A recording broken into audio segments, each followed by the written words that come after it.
أعوذ بالله من الشيطان الرجيم بسم الله الرحمن الرحيم আসসালামু আলাইকুম ওয়া রাহমাতুল্লাহি ওয়া বারাকাতুহু। আমার প্রিয় মা বোনেরা, আশা করি আপনারা সবাই ভালো আছেন। আল্লাহ তাআলা আপনাদের সকল পেরেশানি দূর করে দিন।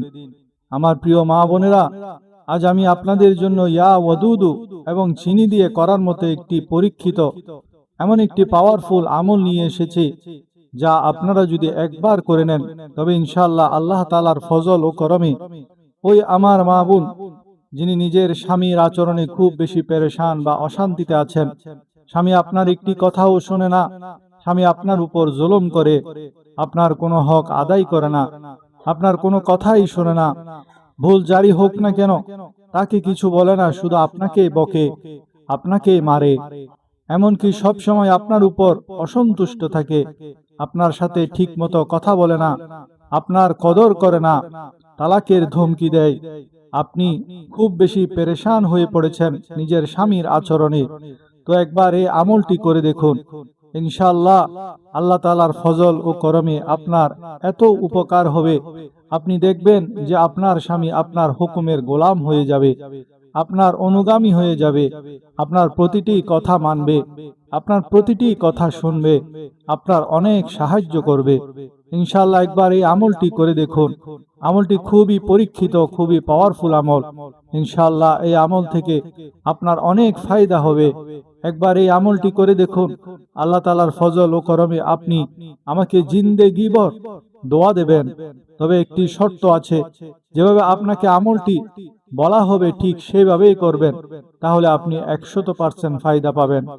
আমলটি বাতলানোর আগে একটি অনুরোধ করে দেই যে এই ভিডিওটি কোনো জায়গা থেকে কাটবেন না, শুরু থেকে নিয়ে শেষ পর্যন্ত দেখুন। কারণ ভিডিওতে কোনো কিছু বাদ পড়ে গেলে আর আমল করার সময় যদি কোনো কিছু ছুটে যায়, তবে হতে পারে আপনি পুরা ফায়দা পাবেন না। তো এই জন্য এই ভিডিওটি শুরু থেকে শেষ পর্যন্ত গভীর মনোযোগ দিয়ে দেখুন, শুনুন এবং বুঝুন। আর যদি বুঝতে না পারেন তবে পুনরায় এই ভিডিওটি দেখুন, ইনশাআল্লাহ এতে আপনার অনেক ফায়দা রয়েছে। আমলটি খুবই সহজ এবং খুবই মোজাররব।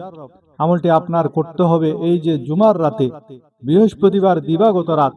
এই আমলটি আপনার বৃহস্পতিবার দিবাগত রাতে করতে হবে, বাদে নামাজে এশার নামাজের পর থেকে নিয়ে ফজরের আজানের আগে যে কোনো সময় আপনি করতে পারেন।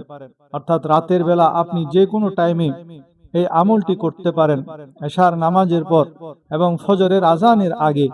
আমলটি কিভাবে কতবার করবেন তা পরে বলছি, তার আগে দয়াল নবীর কয়েকটি হাদিস আপনাকে মনে প্রাণে শুনে সেই মোতাবেক আমল করতে হবে। আর এই হাদিসগুলো যে কোনোভাবে একবার আপনার স্বামীকেও শোনাতে হবে। আমার প্রিয় নবী সাল্লাল্লাহু আলাইহি ওয়াসাল্লামের আশিক ও দেওয়ানা ভাইরা, ইসলামী নিকাহ বা বিয়ে কেবল একটি পারিবারিক বন্ধন নয়, বরং এটি একটি স্বতন্ত্র ইবাদতের মর্যাদা রাখে। আমাদের ধর্মে বিয়ে করার জন্য বিশেষভাবে উৎসাহিত করা হয়েছে। পৃথিবীর অন্য কোনো ধর্মে বিয়ের এমন সুউচ্চ মাকাম বা মর্যাদা নেই যা ইসলাম প্রদান করেছে। এর বড় কারণ হলো হযরত আদম আলাইহিস সালাম থেকে শুরু করে আমাদের প্রিয় নবী সাল্লাল্লাহু আলাইহি ওয়াসাল্লাম পর্যন্ত এমন কোন নবী রাসূল অতিবাহিত হননি যারা বিয়ে করেননি। ব্যতিক্রম শুধু একজন, হযরত ঈসা আলাইহিস সালাম। তাকে মাত্র 35 বা 36 বছর বয়সে জীবিত অবস্থায় আসমানে তুলে নেওয়া হয়েছিল। কিন্তু কিয়ামতের আগে তিনি যখন পুনরায় এই পৃথিবীতে অবতরণ করবেন, তখন তিনিও বিয়ে করবেন, তার সন্তান সন্ততি হবে। এর অর্থ দাঁড়ায় বিয়ে সমস্ত নবী রসুলগণের একটি সুন্নত। সাথে সাথে সকল নবী রসুলদের আরো একটি সুন্নত হলো স্ত্রীকে পরিপূর্ণভাবে ভালোবাসা। স্ত্রীকে কিভাবে ভালোবাসতে হবে তা আমাদের নবী শিক্ষা দিয়ে গেছেন। যেমন হাদিস শরীফে আছে, নবীজি স্পষ্ট ঘোষণা করেছেন, খাইরুকুম খাইরুকুম লিআহলিহি, তোমাদের মধ্যে সেই ব্যক্তি সবচেয়ে উত্তম যে তার স্ত্রীর কাছে উত্তম। এবং সাথে সাথে তিনি এও বলেছেন, আমি তোমাদের সবার চেয়ে আমার স্ত্রীর সাথে উত্তম এবং সদয় আচরণ করি। সুতরাং দুনিয়ার মধ্যে সেরা মানুষ হতে হলে আগে স্ত্রীর কাছে, স্ত্রীর দৃষ্টিতে সেরা হতে হবে। এটাই হলো নববী ফর্মুলা। আর যে স্বামী মানুষ হিসেবে স্ত্রীর দৃষ্টিতে উত্তম, আমার নবী তাকে শ্রেষ্ঠ মানুষের সার্টিফিকেট দিয়েছেন। সুবহানাল্লাহ। পক্ষান্তরে যেই স্বামী স্ত্রীকে মারধর করে জ্বালা যন্ত্রণা দেয়, সে নিঃসন্দেহে নিকৃষ্ট মানুষ। ফকি আবুল্লাহ সামরকান্দি রহমতুল্লাহ আলাই লিখেছেন, যে ব্যক্তি স্ত্রীর মর্যাদা দেয় না সে অত্যন্ত নিকৃষ্ট ও কমিনা। আমাদের প্রিয় নবী সাল্লাল্লাহু আলাইহি ওয়াসাল্লাম উম্মুল মুমিনিন হযরত খাদিজাতুল কুবরা রাদিয়াল্লাহু তাআলা আনহা উনার ওফাত বা মৃত্যুর পরেও তাকে কোনোদিন ভুলেননি। যখনই ঘরে কোনো বকরি জবাই করা হতো, নবীজি বলতেন, আগে খদিজার বান্ধবীদের ঘরে গোশত পাঠিয়ে দাও, তারপর আমার ঘরে রান্না হবে। সুবহানাল্লাহ। স্ত্রীকে ভালোবাসতে হবে, কারণ তাকে বিয়ে করার কারণেই আপনার ঈমান পূর্ণতা লাভ করেছেন। যেমন নবী করিম সাল্লাল্লাহু আলাইহি ওয়াসাল্লাম বলেন, ইজা তাজাওয়াজাল আবদু ফাকাদ ইসতাকমালা নিসফাদ দ্বীন। কোন বান্দা যখন বিবাহ করে তখন সে তার ঈমানের অর্ধেক পূর্ণ করে, অতএব বাকি অর্ধেকের জন্য সে যেন আল্লাহকে ভয় করে। তাছাড়া যারা গুনাহ থেকে বাঁচার নিয়তে বিয়ে করে তাদের জন্য আল্লাহর গ্যারান্টিযুক্ত সাহায্য রয়েছে।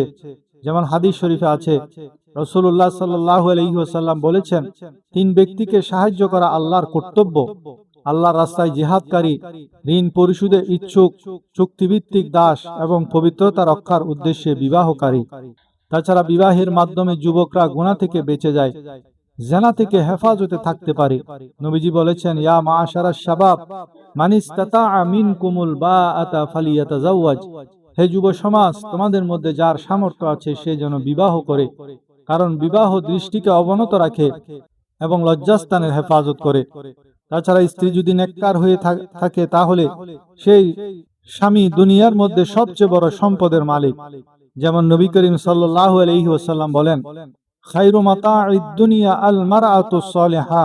গোটা দুনিয়াটাই সম্পদে ভরপুর, আর দুনিয়ার সর্বশ্রেষ্ঠ সম্পদ হলো একজন নেককার স্ত্রী। আরো বড় কথা হলো, এই স্ত্রীর কারণেই অনেক পুরুষ ধনী হয়ে থাকেন। যেমন নবী করিম সাল্লাল্লাহু আলাইহি ওয়াসাল্লাম ইরশাদ করেন, ইলতামিসুর রিজকা বিন নিকাহ। তোমরা বিবাহের মাধ্যমে রিজিক অন্বেষণ করো, অর্থাৎ বিবাহ করলে আল্লাহ রিজিক বাড়িয়ে দেন।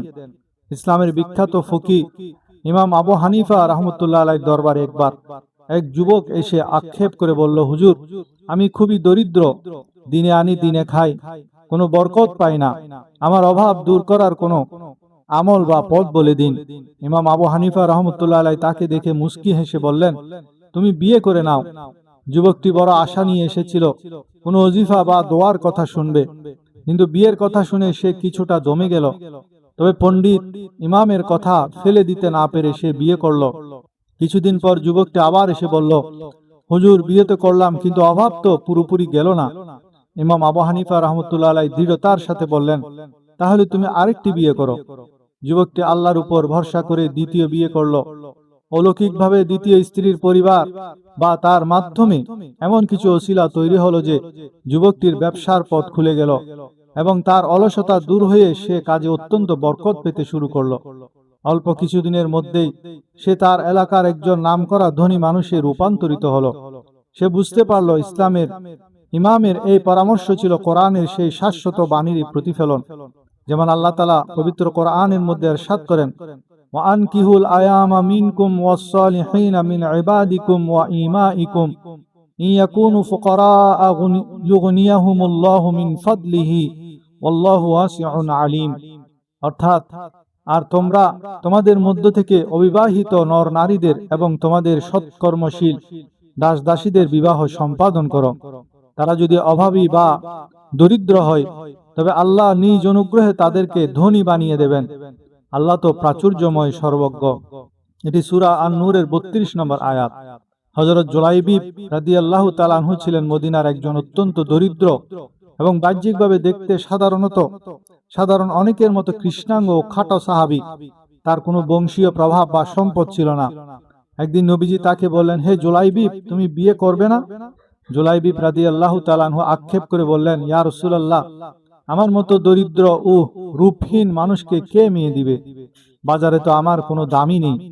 নবীজি সাল্লাল্লাহু আলাইহি ওয়াসাল্লাম বললেন, কিন্তু আল্লাহর কাছে তোমার অনেক দাম, অনেক বেশি। এরপর নবীজি সাল্লাল্লাহু আলাইহি ওয়াসাল্লাম মদিনার এক আনসারী সম্ভ্রান্ত সাহাবীর ঘরে জুলাইবিবের জন্য বিয়ের প্রস্তাব পাঠালেন। আনসারী সাহাবী নবীজিকে দেখে অত্যন্ত খুশি হলেন, কিন্তু পাত্র জুলাইবিব শুনে থমকে গেলেন। তিনি তার স্ত্রীর সাথে পরামর্শ করতে গেলেন। স্ত্রীও জুলাইবিবের নাম শুনে কেঁদে ফেললেন এবং বললেন, নবীজি, নবীজি কি আর কাউকে পেলেন না? আমরা জুলাইবিবের কাছে মেয়ে দেব না?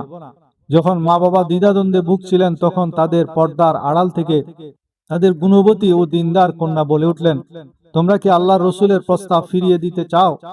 রাসূলুল্লাহ সাল্লাল্লাহু আলাইহি ওয়াসাল্লাম যা পছন্দ করেছেন তাতে আমার সম্মতি আছে। ওনার ফয়সালা কখনো আমার ক্ষতি করবে না। কন্যার এমন দিনদারি দেখে বাবা মা রাজি হলেন এবং নবীজি সাল্লাল্লাহু আলাইহি ওয়াসাল্লাম নিজে দাঁড়িয়ে জুলাইবিবের সাথে সে মেয়ের বিয়ে দিলেন। নবীজি সেই দম্পতির জন্য দোয়া করেছিলেন, হে আল্লাহ, তাদের জীবনে কল্যাণের বন্যা বইয়ে দাও এবং তাদের জীবনকে কষ্টকর করো না। বিয়ের অল্প কিছুদিন পরেই এক যুদ্ধে হযরত জুলাইবিব রাদিয়াল্লাহু তাআলা আনহু বীরত্বের সাথে লড়াই করে শহীদ হন। যুদ্ধ শেষে নবীজি নিজ হাতে তার লাশ কবরে নামান এবং বলেন, জুলাইবিব আমার আর আমি জুলাইবিবের। পরবর্তীতে নবীজির দোয়ার বরকতে ওই আনসারী নারী মদিনার সবচেয়ে ধনী ও সচ্ছল নারীদের একজন হয়েছিলেন। আজকাল অনেক নারী স্বামী একটু গরিব হলে তাকে প্রতিনিয়ত খোঁটা দেয় আর বলে, তুমি কেমন পুরুষ, অমুকের স্বামী তো কত গয়না দেয়, কত নতুন দামি শাড়ি দেয়, তুমি তো কিছুই পারো না। আমার প্রিয় বোনেরা, শুনে রাখুন, বুখারীর 29 নং হাদিস। আমার নবীজি বলেন, আমাকে জাহান্নাম দেখানো হলো। আমি দেখলাম তার অধিকাংশ অধিবাসী নারী, কারণ তারা কুফরি করে। সাহাবীরা জিজ্ঞেস করলেন, ইয়া রাসূলুল্লাহ, তারা কি আল্লাহর সাথে কুফরি করে? নবীজি ফরমালেন, তারা স্বামীর অকৃতজ্ঞতা প্রকাশ করে এবং স্বামীর এহসান উপকার অস্বীকার করে। তুমি যদি দীর্ঘকাল তাদের কারো প্রতি এহসান করতে থাকো, এরপর সে তোমার থেকে তার ইচ্ছার সামান্য ব্যতিক্রম কিছু দেখলেই বলে ওঠে, আমি তোমার কাছ থেকে কখনো কোনো কল্যাণই পেলাম না।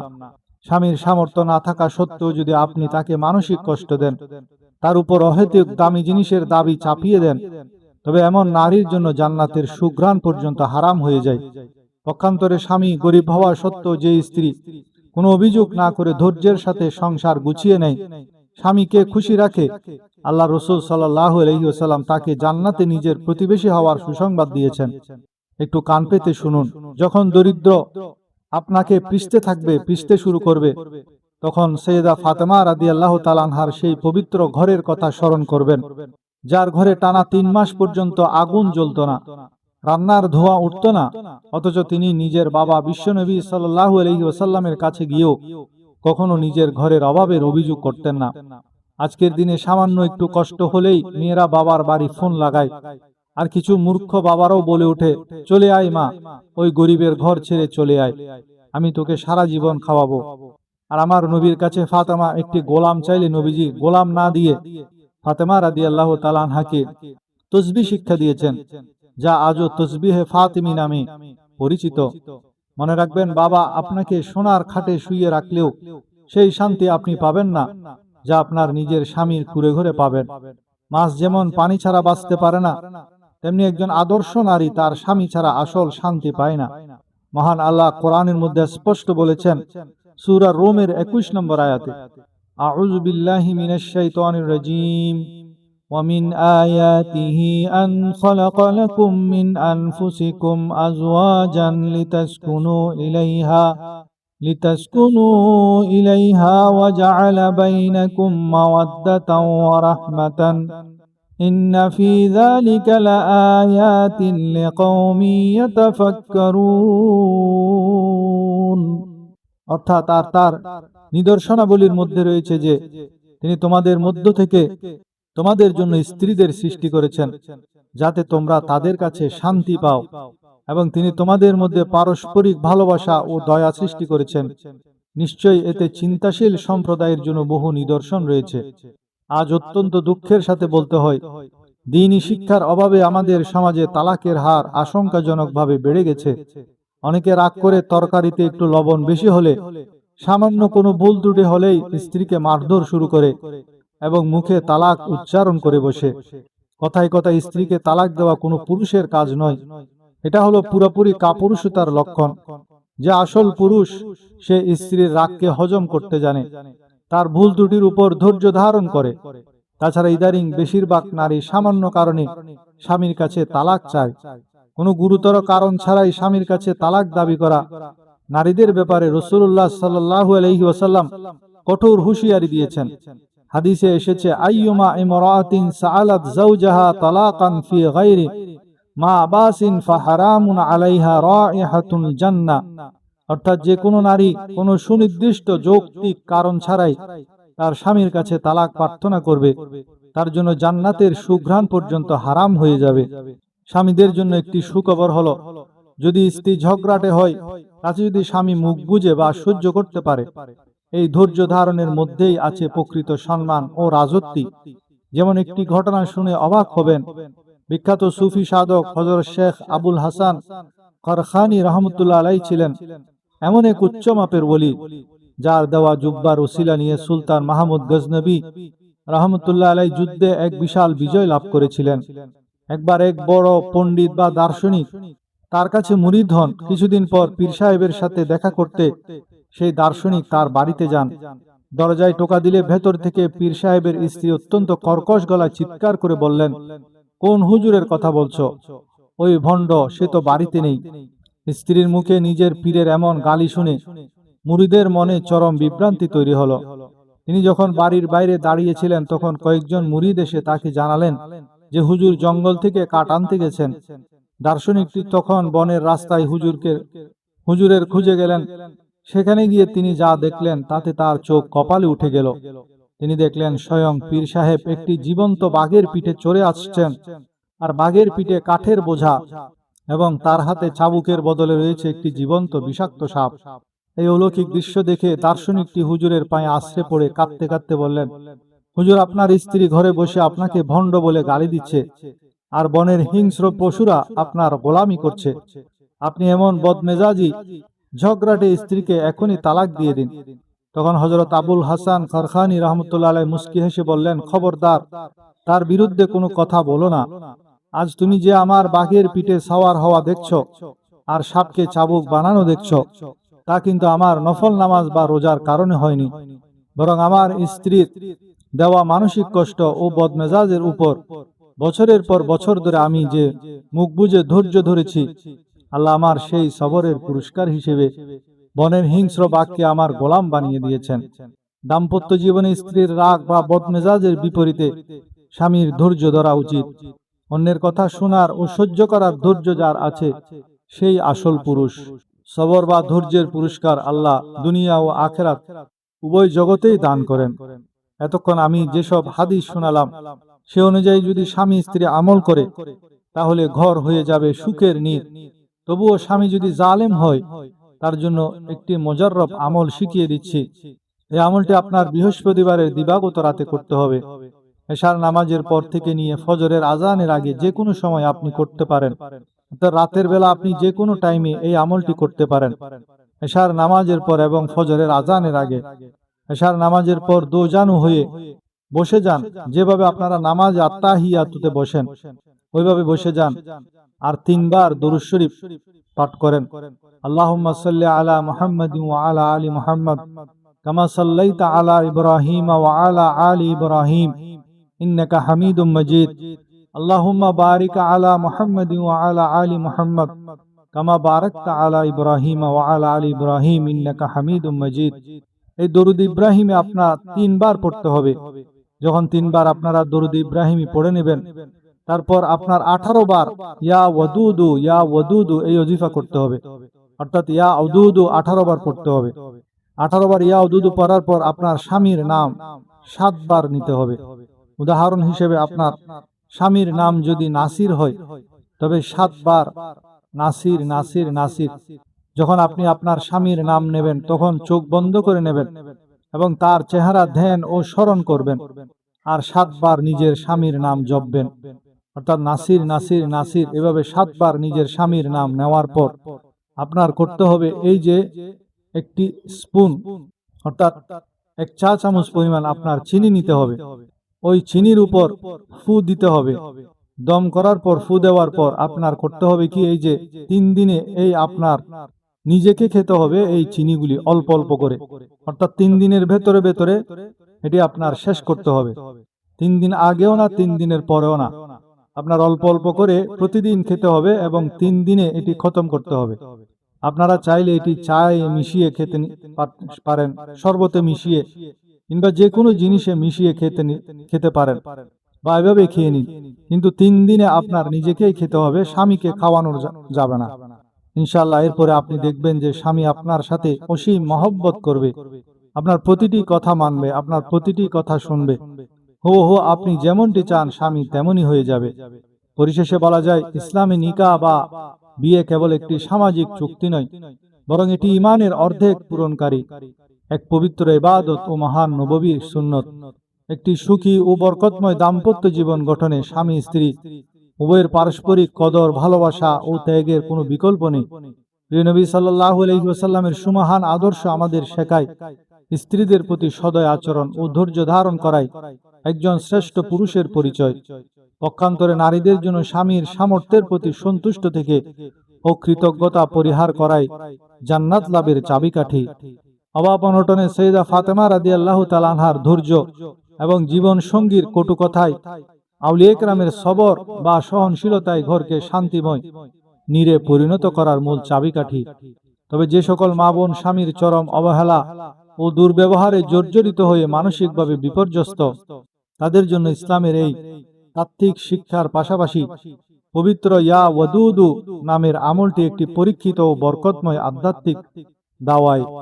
অতএব আসুন আমরা একদিকে যেমন হাদিসের আলোতে নিজেদের আখলাক ও অধিকার সঁপে দিয়ে ঘরকে সুখের কানন বানাবো, অন্যদিকে আল্লাহর পবিত্র নামের উসিলা নিয়ে সমস্ত পারিবারিক অশান্তি ও পেরেশানি দূর করে ইহকাল ও পরকালের প্রকৃত শান্তি অর্জন করব।